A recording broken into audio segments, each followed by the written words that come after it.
We are live. It's Dave Kittle's right shoulder and Tony Maritato. Good morning, Dave. How's it going? Morning. Feeling great. How are you? I'm doing great. So, for those of you watching today, we're talking about um, the five level. Oh, hang on one sec. I got my audio going in the background. We're talking about the 5 levels of marketing. Now, this is from a segment I stole from My First Million podcast. I put a link to that episode in the comments for this video on my YouTube channel. I'll share it in the description as well. Also, full disclaimer, they're doing work in my kitchen. Dave, you and I talked about my kitchen renovation. They're out there working this morning. So I'm going to be muting myself on and off. No guarantees that I won't forget to unmute myself. But did you get a chance, Dave, to watch that My First Million podcast episode? The one where he was talking about Dana White, I'm pretty sure I saw it. Yeah. It's awesome because that's just like what we do. We look outside of our scope of business. Like we can only learn so much from looking at what other therapists are doing. So looking at I love looking at Costco. I think the Costco business model is an amazing business model that could easily be adapted to a physical therapy business model. Charge an annual membership. That's where you make all your profit. And then let therapists come in and work from your facility with a 1, 2, 3% markup on what they're doing. You could sell those therapists additional services. Like if they want you to market for them, you do it. If they want you to do billing collections, you do it. But a Costco business model would be amazing. It would reduce the cost of care, increase access to care, and I think it would provide therapists with a great platform. But let's take a look at this. So Sean Perry, one of the hosts of My First Million, broke it down into 5 levels of marketing.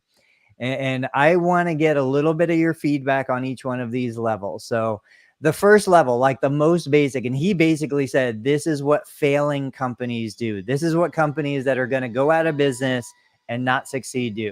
They basically just sell their product. They don't do anything else. There's no connection. There's no emotion. There's no community. Off the top of your head, I'm trying to think like what's a business like that pretty much, I've got an idea. What just sells a product? What just sells a product? Like basic, like a hardware store, like they sell tools and that's it? Or what else do you have in your head? It could be that, but I would even say like here in Ohio, we have Ace Hardware, which is like a smaller version of, Home Depot, Lowe's. I still think there's connection. Why somebody go to Lowe's instead of Home Depot? Usually contractors are more connected to Lowe's. They've kind of built that culture. I would say when you're looking at something that just sells a product, I would be thinking like the DMV, Department of Motor Vehicles. Like you're just going, nobody wants to go there. Go to, a county office, go to the tax collector, pay sales tax. Like they have zero interest in doing anything to build community, build culture, give you a positive feeling. It's just transactional at the most basic, lowest level.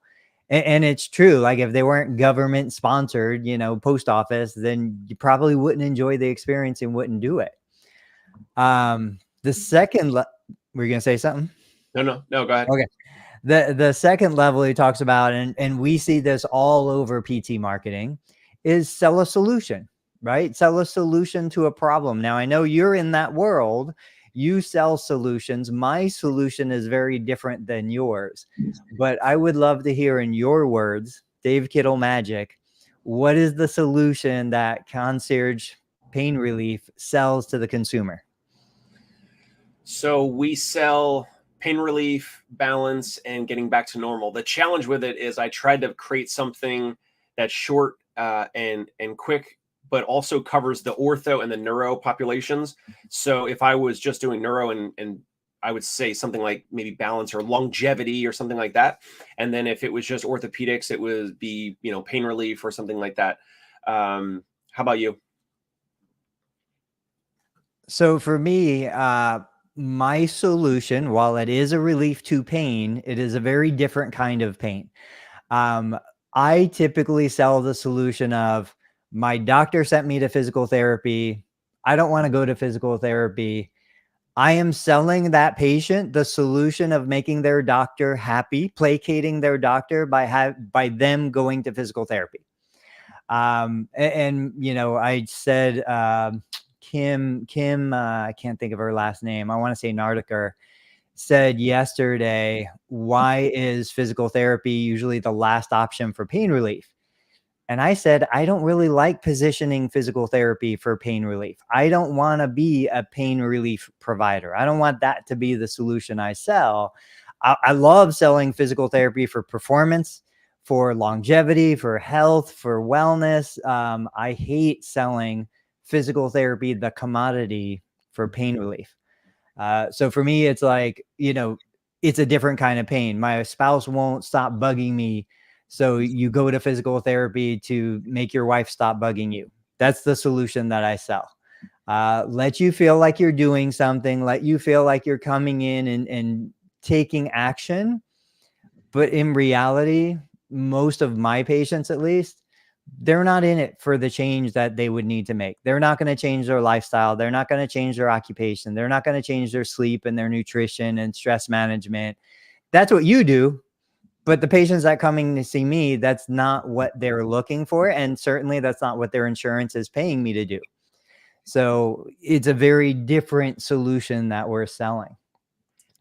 The third one, now this is where we start to get into some cool stuff. And I've shared the Maslow hierarchy of needs. There's a pyramid, a triangle.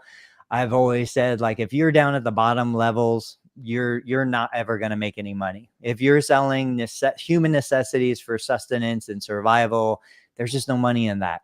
But as you move up that pyramid, you get into selling a lifestyle. So I'm sure you've got brands in mind. I'm sure you've got ideas in mind. Like, what would be something you associate with a company that sells a lifestyle? First one that pops in my head would be Harley Davidson. Yeah. And more recent would be Lululemon, but I mean, there's a ton of in between. But you know, like the Harley Davidson, the lifestyle, it's like, I don't know. You think of like the orange logo, the leather jackets. I mean, so much of a lifestyle that people get tattoos of Harley Davidson's logo, which is like, I don't know. There's not many companies out there that have Americans who tattoo their company's logo on themselves like Harley Davidson. In terms of a lifestyle, it's kind of like you hear a Harley Davidson motorcycle from a block or two away. You hear it coming, and then it gets louder and louder as it comes. Now that I'm saying this out loud, like the rider, the person who owns the Harley Davidson, part of the whole lifestyle is attention. They get eyeballs. They get people looking at them. They get noticed, and that's kind of part of the allure. Also, like the motorcycles are expensive and it takes a while to get one. You order one, and I think it could be 6 to 12 months or something to actually get a Harley Davidson. But once you have a Harley Davidson, once you have a Harley, you're kind of in like this unique tribe, and and also my dad has had motorcycles his whole life, right? So he's never had a Harley though, so he's not a Harley guy.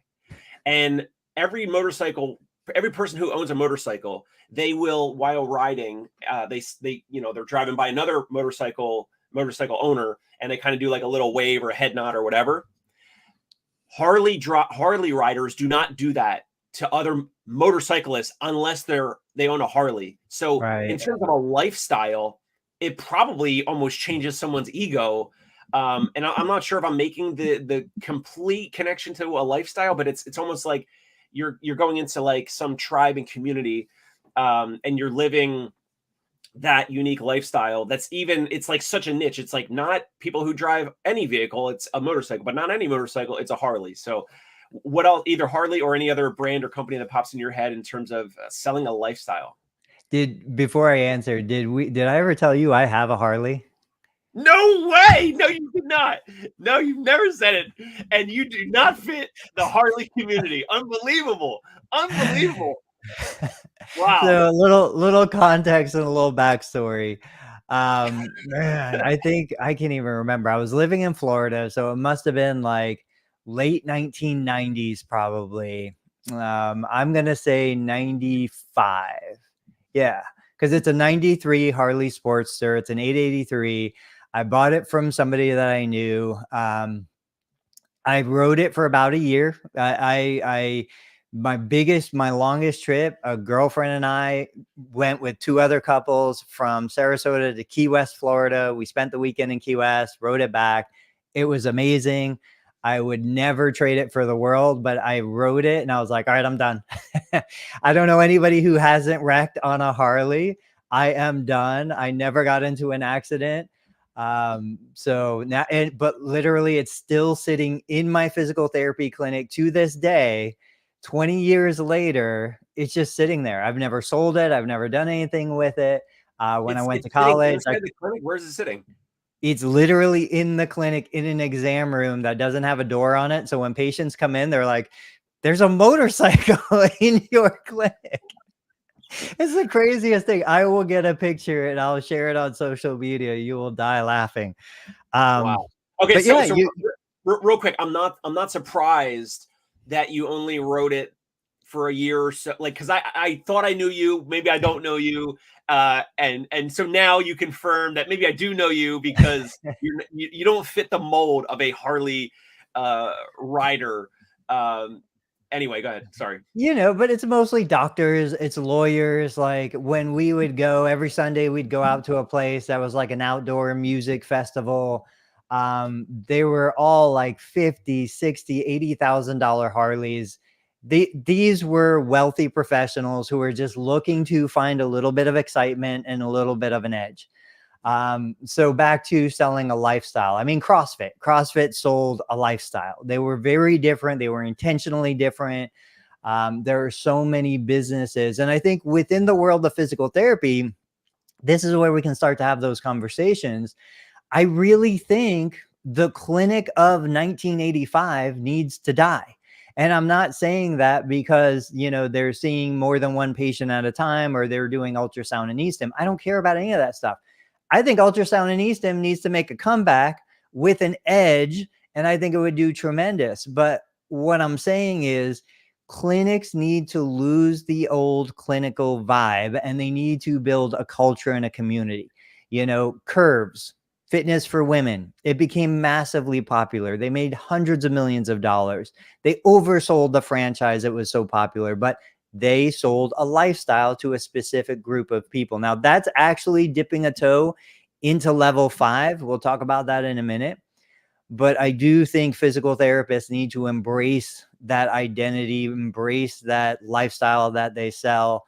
And that's where you bring in the mindfulness, you bring in the meditation, you bring in the nutrition and the sleep.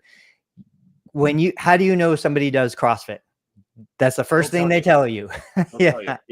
I was going to ask you if you knew that joke. So let's So that's the kind of thing we need to bring back into the profession, especially at the private practice level.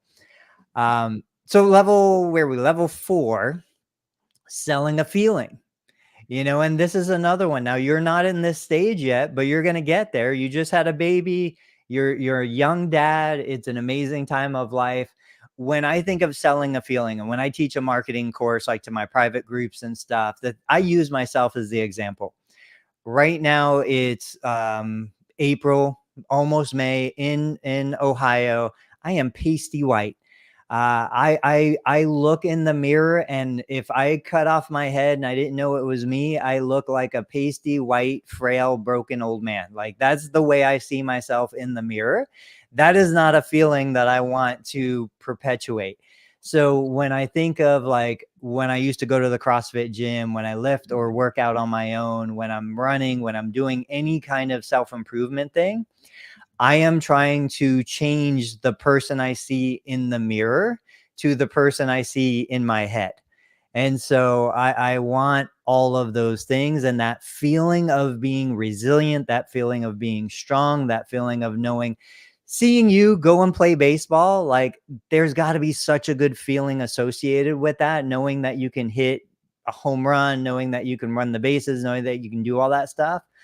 I'm trying to think of companies that sell that feeling. I'm not quite sure I can think of any off the top of my head, but what do you think about that whole level 4 feeling, selling a feeling? Selling a feeling. Like, do possibly you buy anything, or do you hire anyone that makes you feel a certain way, and that's part of why you do it? feeling.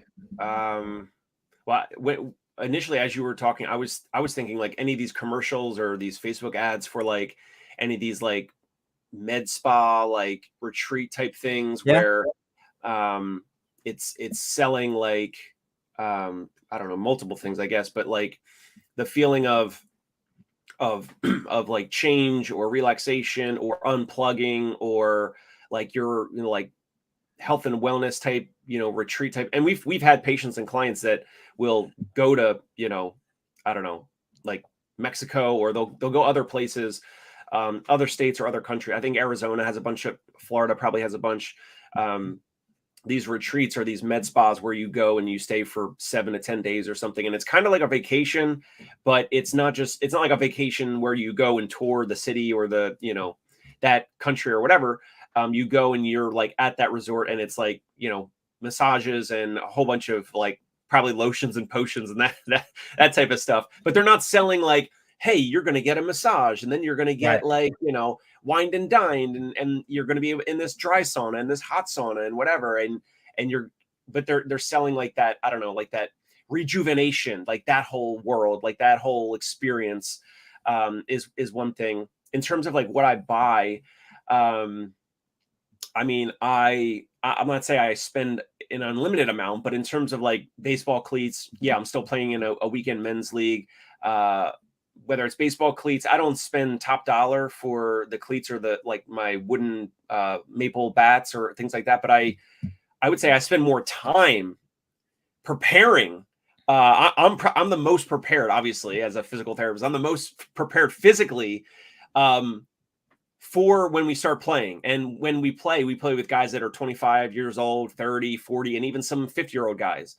And the season starts and a whole bunch of guys have muscle strains and injuries right away because they're not prepared. So in terms of selling a feeling, that's not necessarily a purchase, but I am I do feel like, and I know the importance of preparing myself for the men's league, so that I can perform the best, so I can continue to play, so that I don't have, injury riddled, summers, spring, summers, or falls.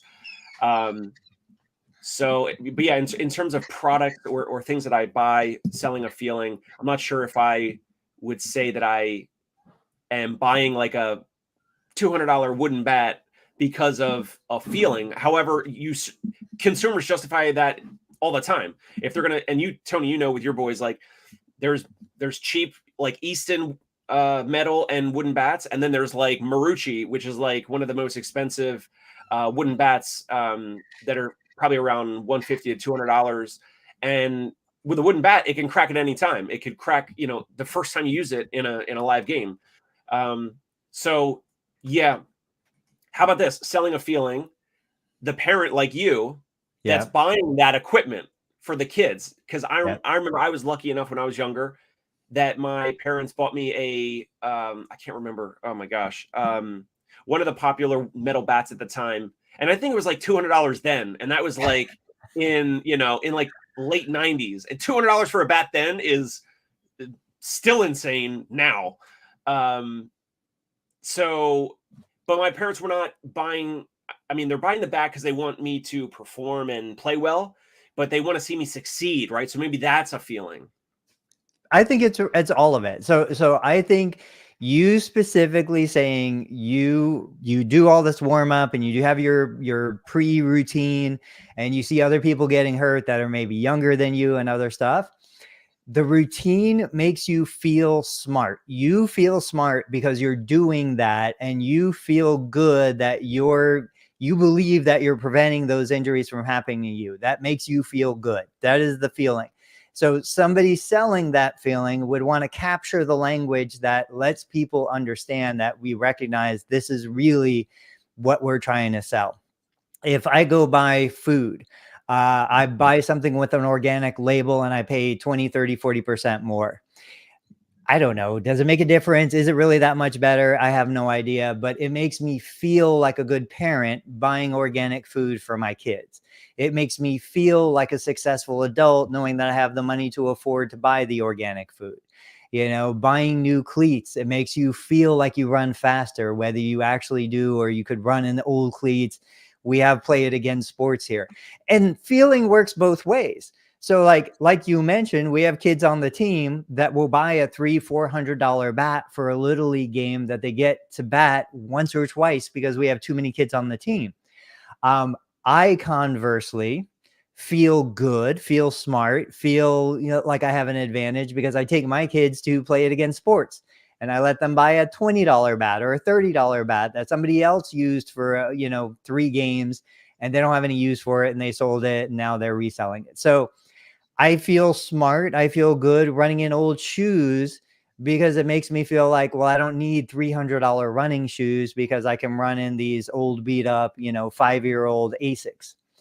There's always a feeling involved. The trick is identifying the feeling and capturing the language around that feeling so your patients can appreciate and recognize, like, the fact that you don't necessarily right off the bat know the feeling means that the brands that you're buying aren't conveying the value of that feeling. You feel it, you just don't know how to put it into words, and that's lost revenue, that's lost profitability. And I would say in our clinics, the same thing. Like, what I do with a patient almost doesn't even matter. But the fact that I will sit there and listen lets them feel a level of importance. I had a guy, this is crazy.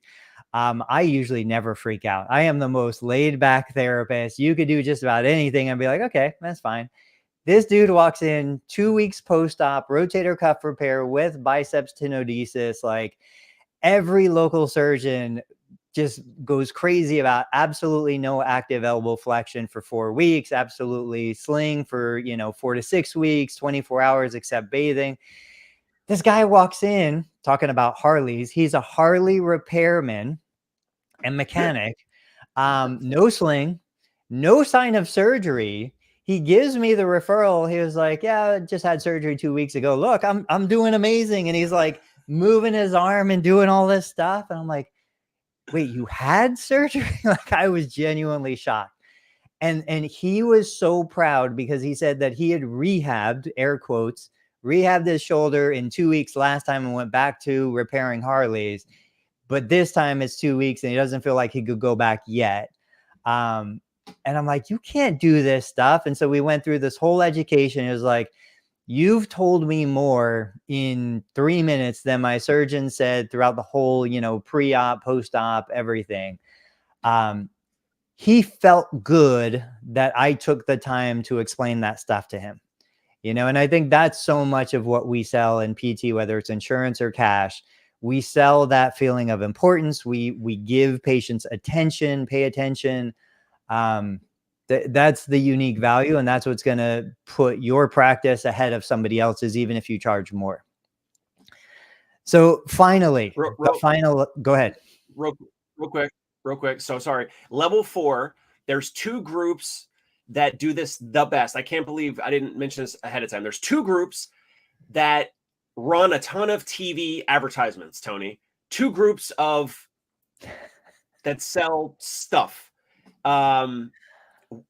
When I say and there's I would say the one group sells the most amount of advertising, this category, and then the next category I think is second most TV advertisements in the United States. Do you know who I'm talking about? Either category? Well, for a minute, I thought you were talking about politics. I thought you were going to talk about Republicans and Democrats, but no. No. Other than that, so that there's 2 groups. One group would be the cat and dog food brands that sell a feeling, and you're buying this dog food, but it's never like, I mean, yeah, they'll say like, oh, we got these minerals and vitamins and this and that, but like the owner and the dog and the cat, smiling and going on whatever, running around the house or whatever, that they sell that feeling. But the best is all the pharmaceutical companies. I'm not saying it's great. Obviously, I don't take any medication. I don't take any medications, and I do believe that most of these pharmaceuticals are terrible. That's my stance real quick. But as a business person and as a category, I saw a stat that the pharmaceutical companies in general, all the big companies sell or they buy around 75% of all the advertisements on TV commercials in the United States. 75%, that's insane. Look at the structure of every commercial. Yeah. The funny thing about their commercials is that when they get to the point of side effects may include stroke, nausea, death, whatever, like the people in the commercials are always smiling. So Yeah. that's funny. Next time you watch a commercial. But as a category, they are always selling the feeling of like, you look at the person in the commercial, they're not saying, they never take a video of the person like going in their medicine cabinet and like getting a glass of water and like taking the medication. That is literally never in the commercial. Selling a feeling of, I mean, any of these medication, any of these meds from the pharmaceutical companies, it's showing the person like in the beginning they're itching or they're whatever their symptom is, and then they're like happy, they're like with their friends, and there's like a fountain and they're in a park and they're having a picnic, and it's like life is beautiful and it's amazing, and it's like in a whatever 30-second commercial. All these pharmaceutical companies, they probably hire marketing agencies and they sell the feeling. Now it could be like a normal life or a happy life. I think that's kind of what they show. Any thoughts on that? Yeah, no, you're 100% right. Like I totally didn't think about that. I think the funny thing is back in the day, John, the therapy man, is here. Back in the day, I remember they used to speed up the audio when they would give all the side effects. And I think they realized nobody even cares. They just want the drugs. Like, I don't care what the side effects, stroke. I don't care. Give me the drugs for dry mouth or whatever you might be taking. That is absolutely, that's hilarious. So Joey's here. Joey says selling the future and not the features. I love it. I haven't heard somebody say that yet. Yeah. So we've got 3 minutes. I need to get my kid to high school. Let's talk about the last one, which is selling an identity. Now, I'm a huge James Clear fan. I love Atomic Habits. I love everything he's done. You hear authors or people that want to get into writing say you can't make money writing. There are plenty of cases of people who had made ridiculous amounts of money writing. But I've always had the dream, and maybe one day I'll do it, of creating a physical therapy program around Atomic Habits, because that's what we should be doing. We should be selling that transformation, the journey, the process. And with that, he always talks about the identity. Now, you have an identity. You showed up last episode. You had swollen eyes. You had, all of this allergy stuff going on, but you are somebody that shows up to do the show. You don't cancel for that. When I was making the switch from primarily lifting for most of my workouts to running for most of my workouts, I felt like I took on the identity of a runner. What would a runner do? A runner would run through the rain, would run through the cold, would get the clothes they need, would do the things they need to do to go run. And of course, on the most extreme levels, we see this in religion. We see this in politics. We see this in CrossFit, back to CrossFit again. It's that identity of what you are, who you are, the people you belong to. I do think it can happen. I think it starts to get a little bit harder in most conventional business models, but I know physical therapists that absolutely have gone down that road of selling an identity, and we are the kind of people who do this thing. What's been your experience with that? I can't think, as you were saying, I can't think of which therapy practice or owners have been doing the selling of the identity in a box. Like you said, going back to your reference again to CrossFit, I think and it's fun selling identity in a box and CrossFit box. So like it's fitting, but CrossFit does it way better in terms of physical therapy. I don't have any, I've known some faith-based physical therapy groups.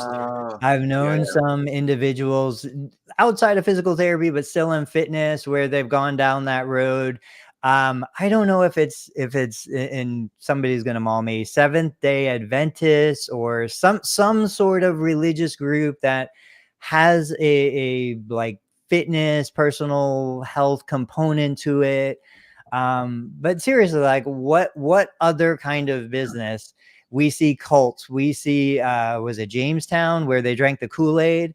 Like what about that group? I don't want to say the name, but where they thought they were going to be rescued by aliens and Yep, they I was about to say it, but you said don't say it. cut off body parts and like I mean, when you talk about raving fans, right? Like it doesn't go any deeper than that.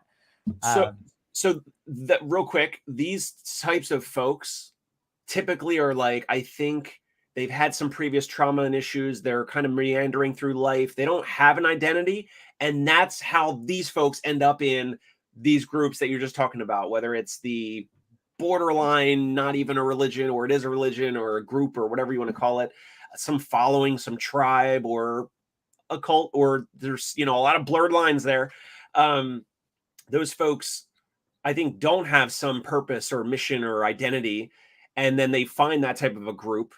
And then that becomes their identity. And this is where I get scared. This is where I get uncomfortable. This is where I get weird about some therapy providers who start to cultivate that kind of relationship. Like I shared on social media yesterday, I had a new patient come in. Now, she was actually a patient of ours in the past. We kind of knew her. She didn't do well with physical therapy for a condition. She went to another provider through her employer. And the quote was, I went for 2 years, and after a year and a half, I was pain-free.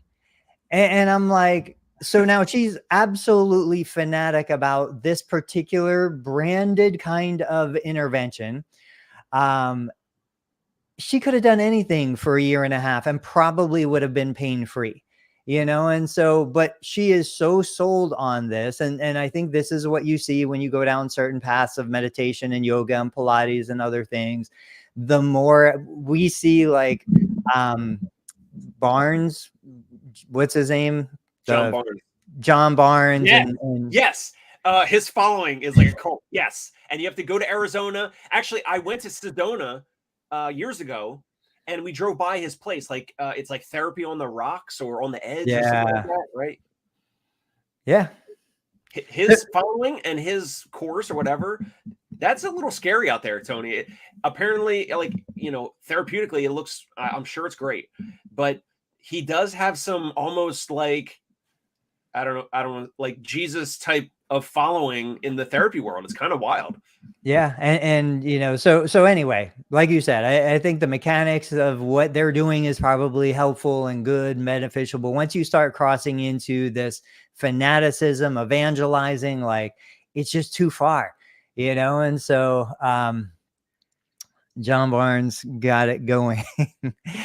All right. I hate to end it short. We usually do 60 minutes. I need to go. Dave, thank you so much.